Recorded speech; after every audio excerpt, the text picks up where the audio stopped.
4 weeks into the Middle East war, something doesn't add up. The United States is involved, but may not be in control. Missiles are flying. Alliances are shifting.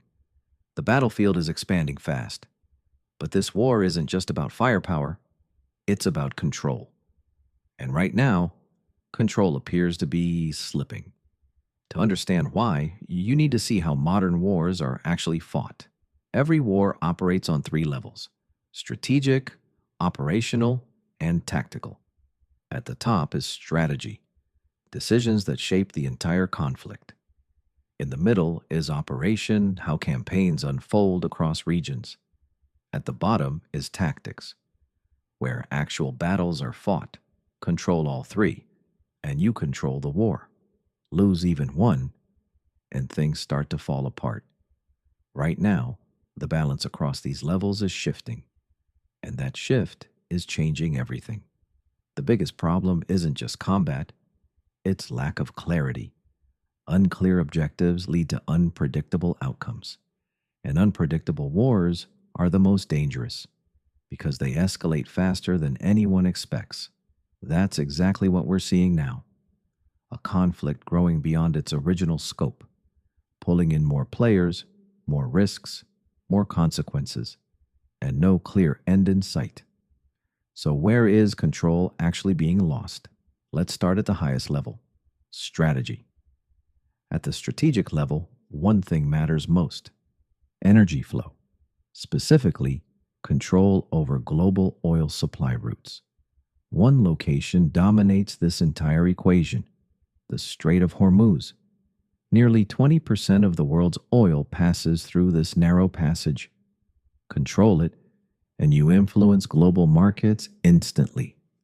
For decades, the U.S. built its power around securing this flow, not just for energy, but for economic dominance.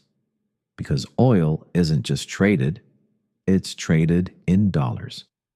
That system supports global demand for the U.S. currency and strengthens America's financial position worldwide. But that system depends on stability. And right now, stability is under pressure. New players are challenging the old order.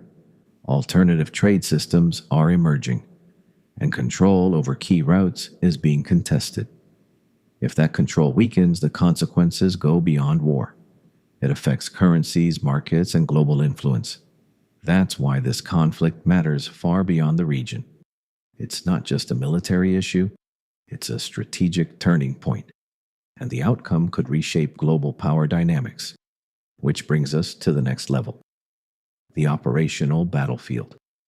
At the operational level, wars are fought through campaigns, movements of forces across regions, coordination between air, land, and sea. Early in the conflict, control appeared structured, but escalation changed everything. More actors entered the battlefield, and the conflict began to spread. Targets expanded beyond initial objectives. Energy infrastructure became part of the fight, and that changed the stakes dramatically.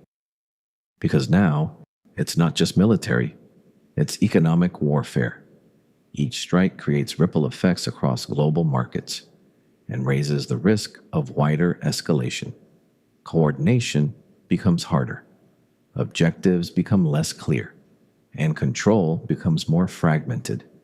This is where wars become unpredictable, where small actions trigger major consequences, and where momentum can shift quickly. That's what we're seeing now: a battlefield that's no longer contained, but expanding in real time. Which leads us to the final level. At the tactical level, this is where battles actually happen, where weapons are used, where damage is inflicted. But modern warfare has changed. It's no longer just about large-scale military power. It's about efficiency, speed, and adaptability.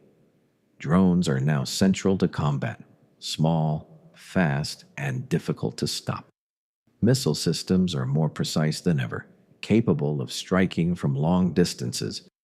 Naval warfare is evolving as well, with threats coming from above and below, and increasingly from hidden systems. Underground infrastructure, mobile launch platforms, decentralized operations. This makes traditional defense harder and increases the cost of response, which turns the conflict into a war of endurance, not just strength, but sustainability.